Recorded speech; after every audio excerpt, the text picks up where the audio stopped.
I Corps. Below the DMZ in South Vietnam, 1967. The year began as it would end, with fierce fighting.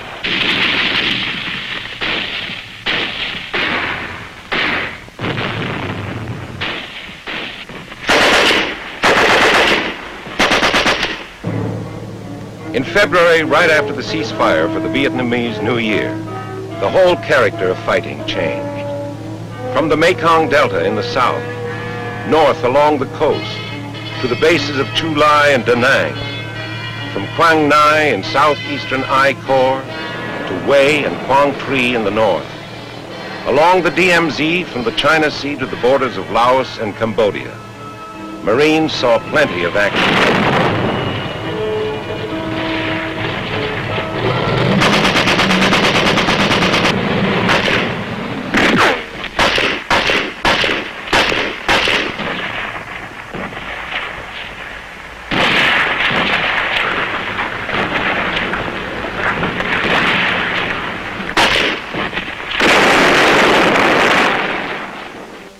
There were large-scale pitched battles, reminiscent of the Korean War.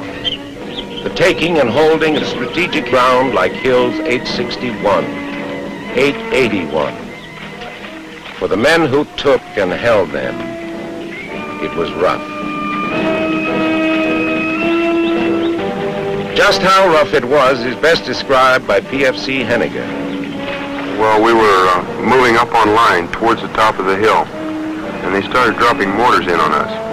I saw one hit in front of me, and I went flying through the air, and that was it.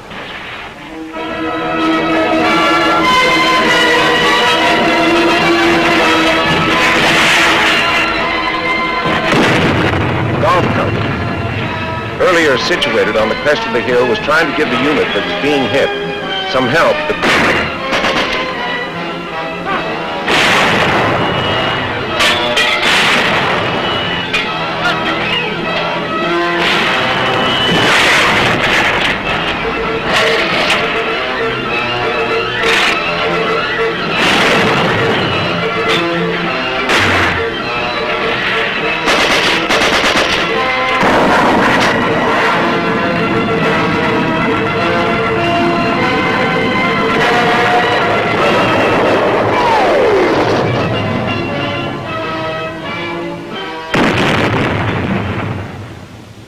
Another Marine, Sergeant David Coleman, had this to say.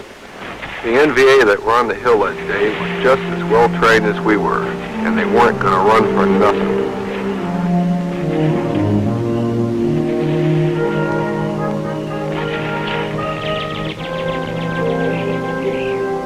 Run or stay. They could not hold their positions against the determined Marines. So, on April 24th, the 3rd Division smashed attempts by the North Vietnamese Army to take the strategic hills of 861 and 881 near a place called Khe Sanh in the northwest corner of Vietnam.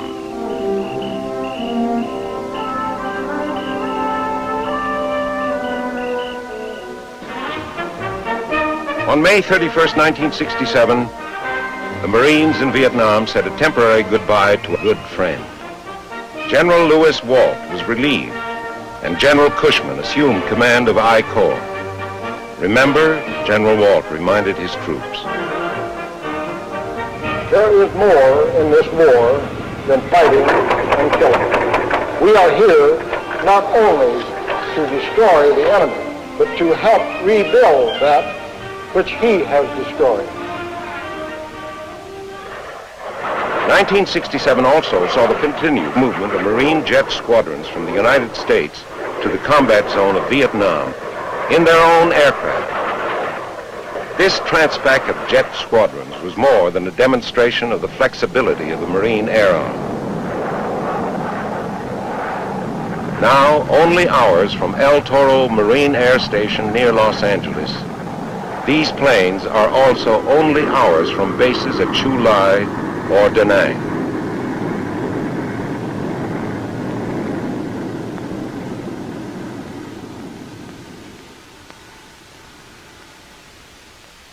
Angel of Mercy. and tireless workers. The helicopter continued to prove its worth in Vietnam. Because of these birds, operations deemed impossible a few years ago were carried out with comparative ease, and more Marines were able to come out of these operations alive.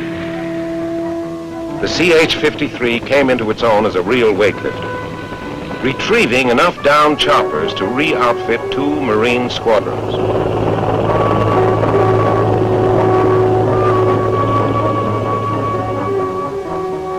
Throughout I Corps, the familiar sight of these jungle taxis meant beans and bullets to the Marine on the ground, and for so many, a second lease on life. Throughout the spring and summer, along the DMZ, Khe Dong Ha, Geo Linh, and other outposts were repeatedly attacked by major units of the North Vietnamese Army.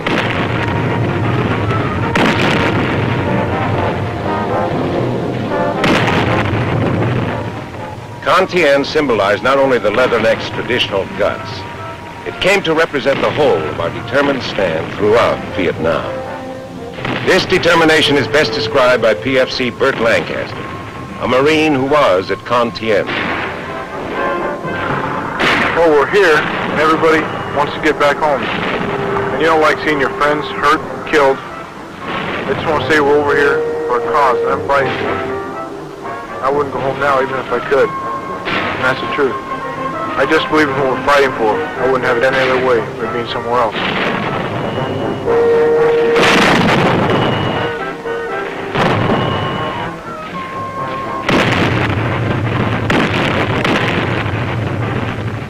Even while the battle at Con Tien was still underway in Vietnam, tribute was being paid to Marines who participated in another battle, Guadalcanal.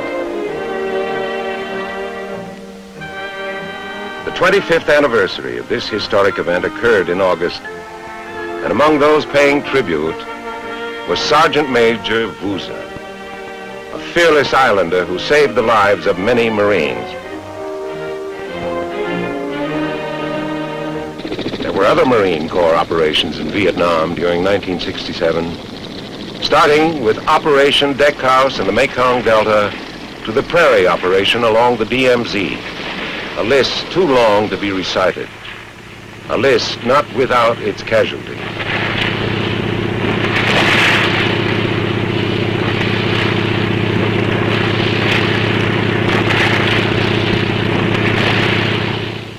Among those killed in action in Vietnam was General Bruno Hochmuth, the first general to be killed in combat in Marine Corps history. From March 19th to November 4th, General Hochmuth served as commanding general, 3rd Marine Division, and was killed when the helicopter in which he was riding crashed.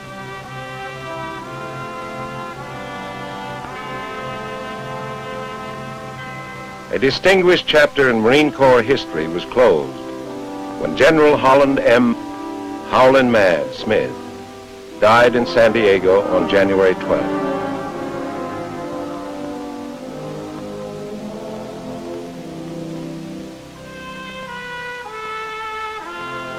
Throughout the year, Marines fought with their customary valor.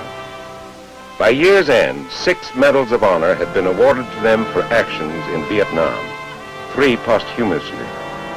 Living were Captain Harvey C. Barnum, Gunnery Sergeant Jimmy E. Howard, Major Howard V. Lee. Posthumously were Lance Corporal Joe C. Paul, First Lieutenant Frank S. Reasoner, Staff Sergeant P.S. Connor,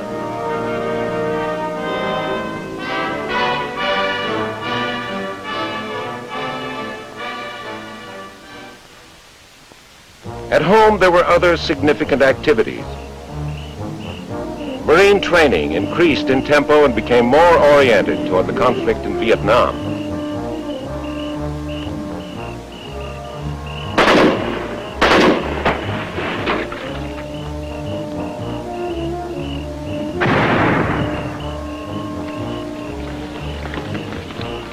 While training progressed in replicas of Vietnamese villages,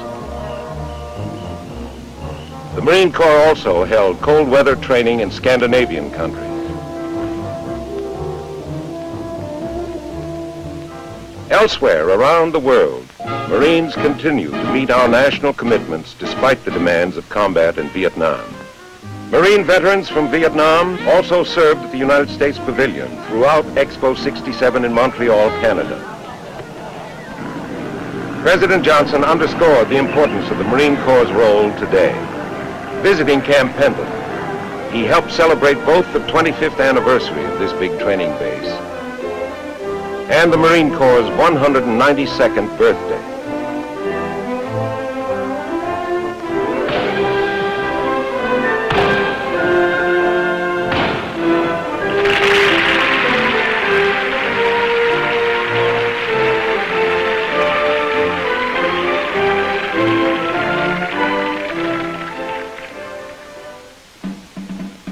The President also turned out to review an evening parade at the Marine Barrack in Washington later in the year.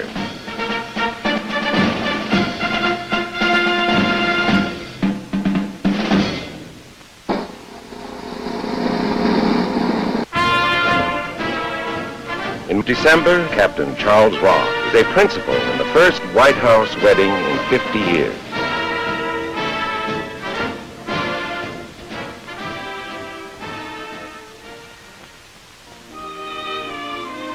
Also married in 1967 was Corporal Henry Miller, severely wounded in Vietnam, but typical of those Marines returning to civilian life.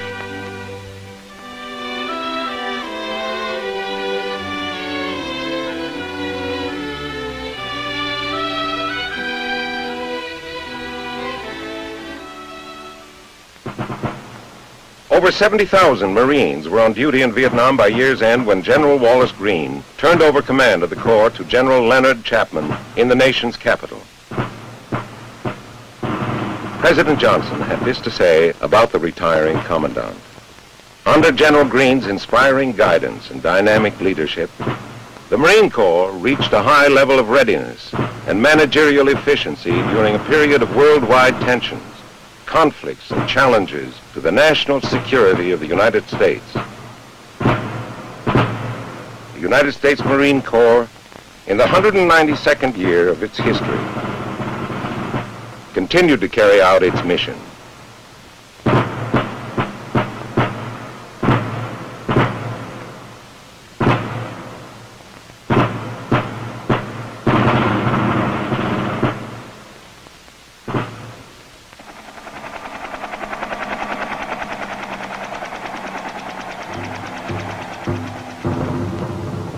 And so, the year ended as it had begun.